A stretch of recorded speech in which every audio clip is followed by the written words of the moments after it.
Hi everyone, welcome to our YouTube channel keep it simple. आज के video में हम एक बार फिर से बात करेंगे लार्सन एंड टूब्रो के बायबैक की, जो कि 18 सितंबर यानी कि मंडे से ओपन होने वाला है।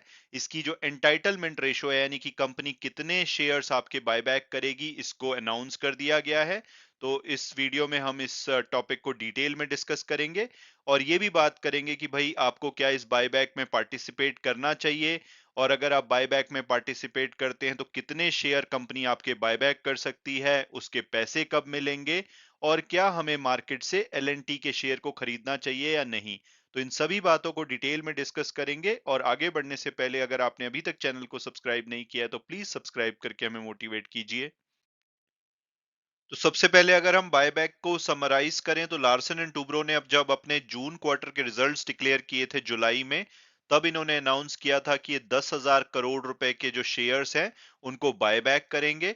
इनिशियली इन्होंने बोला था कि जो मैक्सिमम प्राइस है शेयर बायबैक का वो 3,000 रुपए में किया जाएगा, यानी कि 3,000 रुपए में ये मार्केट से शेयर को बायबैक करेंगे। उस टाइम पे जो एलएनटी का शेयर है वो लगभग 2600 के आसपास चल रहा था।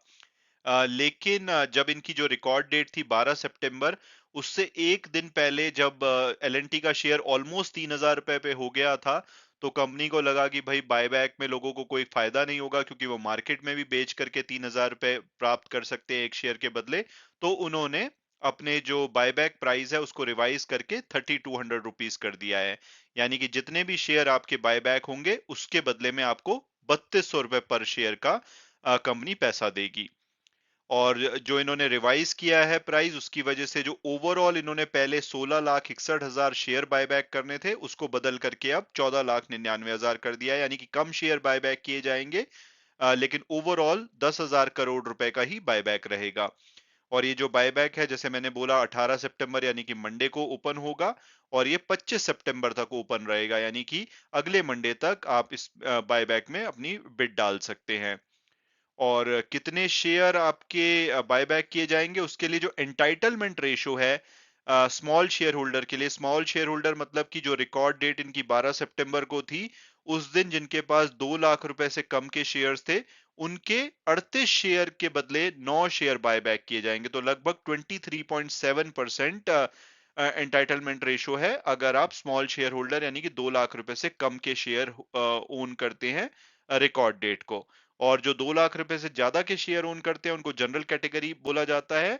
उसमें 574 शेयर के बदले सिर्फ 11 शेयर बायबैक किए जाएंगे, यानी कि उनकी जो बायबैक रेशो है वो लगभग 1.9% के आसपास आएगी। और अब अगर हम बायबैक का कम्युनिकेशन कैसे होगा उसके बारे में बात करें तो आपको एक ईमेल आएगी। हो सकता है कि वो केफिन टेक्नोलॉजीज से आए या किसी और ईमेल आईडी से आए। ये विप्रो के बायबैक का एग्जाम्पल है, क्योंकि मेरे पास एलएनटी के शेयर नहीं है तो मेरे पास ये मेल नहीं आई है। लेकिन इसी तरह की आपको मेल आएगी जिसमें लिखा होगा कि भाई आपके पास रिकॉर्ड डेट को इतने शेयर थे और इतने शेयर आपके एंटाइटल्ड हैं बायबैक के लिए। तो मिनिमम जितने शेयर यहाँ पर लिखे होंगे उतने तो बायबैक किए ही जाएंगे कंपनी के द्वारा। तो 38 शेयर अगर आपके पास मान लो हैं, तो 9 शेयर आपके कंपनी बायबैक करने का आपको मेल डालेगी। और अब अगर बात की जाए कि भाई कितने शेयर मुझे टेंडर करने चाहिए बायबैक में और उसका पैसा कब मिलेगा, तो उसके लिए अगर आप कुछ इंपॉर्टेंट डेट्स देखेंगे, तो रिकॉर्ड डेट 12 सितंबर की थी, यानी कि 12 सितंबर को अगर आपके डीमैट अकाउंट में एलएनटी के शेयर्स थे तो आप बायबैक के लिए पार्टिसिपेट कर सकते हैं, यानी कि अपने शेयर्स टेंडर कर सकते हैं, और इसके लिए आपको ईमेल भी आ गई होगी या आने वाली होगी। तो 18 सितंबर को ये बायबैक ओपन होगा, 25 सितंबर तक आप इसमें अपने शेयर्स टेंडर कर सकते हैं। तो मेरी राय ये है कि जितने भी शेयर्स आपके पास हैं उतने शेयर्स को आप टेंडर कीजिए बायबैक में।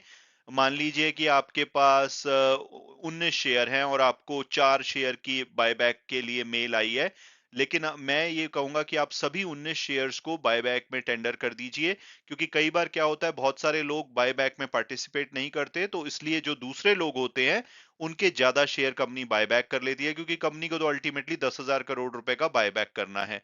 तो ऐसे में हो सकता है कि आपके जो एंटाइटल 4 शेयर है उसके बदले में हो सकता है कंपनी 10-11 शेयर भी बायबैक कर ले, और 3200 का जो प्राइस है बायबैक का वो करंट मार्केट प्राइस से लगभग 10% ऊपर है।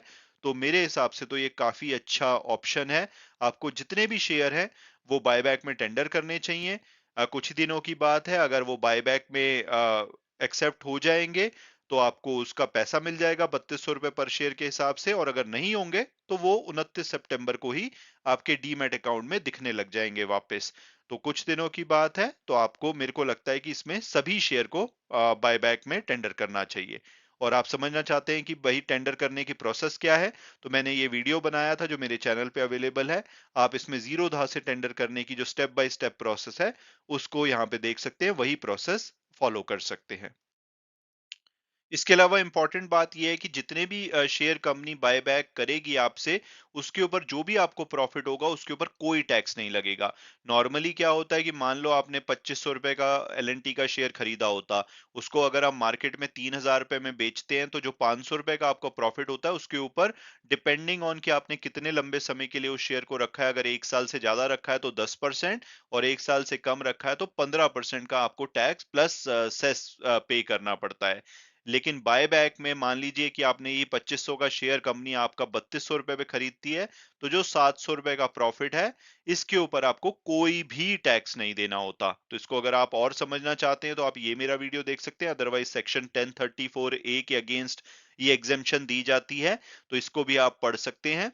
और इसके लिए जब भी आप अपनी रिटर्न फाइल करेंगे अगले साल, तो आप देखेंगे कि जैसे जीरो था कि जब आप पीएनएल स्टेटमेंट निकालेंगे, उसमें बायबैक की जो जो भी आपको प्रॉफिट होंगे या जो भी ट्रांजैक्शन होंगी, उसका प्रॉफिट या लॉस आपको सेपरेट दिखाया जाएगा। तो वो आप अपने ओवरऑल प्रॉफिट में से माइनस करके कर सकते हैं, ताकि उसके ऊपर आपको टैक्स ना देना पड़े। इसके अलावा अगर बात की जाए कि भाई अदरवाइज क्या हमें एलएनटी का शेयर अभी मार्केट से लेना चाहिए या नहीं, तो सबसे पहले अगर हम इसकी पास्ट परफॉर्मेंस देखें तो 3 साल में इसने 219% की अमेजिंग रिटर्न दी है, पिछले 1 साल में भी लगभग 50% की रिटर्न है, और 2023 में भी इनका शेयर 40% भाग चुका है, यानी कि पिछले काफी लंबे समय से इन्होंने बहुत ही बढ़िया रिटर्न दी है। और अभी जो लेटेस्ट ब्रोकरेज रिपोर्ट है, वो भी इसका टारगेट 3140 से लेकर के 3300 रुपए के आसपास दे रही हैं। और आप देखेंगे तो ये अपने लाइफ टाइम हाई के आसपास चल रहा है, इसका जो पिछले 1 साल का हाई है 3009 रुपए है, और जो लास्ट क्लोजिंग है वो 2908 रुपए के आसपास हुई है। तो लगभग आप बोल सकते हैं कि 100 रुपए नीचे चल रहा है अभी अपने पीक पे। तो मेरे हिसाब से क्या ये लेना चाहिए या नहीं, तो इसकी थोड़ी पी और पीबी रेशो हायर साइड पे है, अपने लाइफ टाइम हाई के काफी आसपास चल रहा है, तो मैं इसमें कंफर्टेबल होऊंगा जब ये अपने पीक से लगभग 10% नीचे आ जाता है। तो 2700 2600 के आसपास अगर ये दोबारा मिलता है, तो मुझे ज्यादा अट्रैक्टिव प्राइस लगेगा। लेकिन ये कंपनी अच्छी है, अगर आपका लॉन्ग टर्म विजन है तो डेफिनेटली आपको ये शेयर अपने पोर्टफोलियो में रखना चाहिए। हालांकि वीडियो क्लोज करने से पहले मैं हमेशा की तरह डिस्क्लेमर दूंगा कि जो भी व्यूज हैं वो मेरे पर्सनल हैं। अगर आप किसी भी शेयर में इन्वेस्ट करना चाहते हैं तो अपनी फर्दर रिसर्च के बेसिस पे ही कीजिए। Thanks so much for watching the video and God bless you all.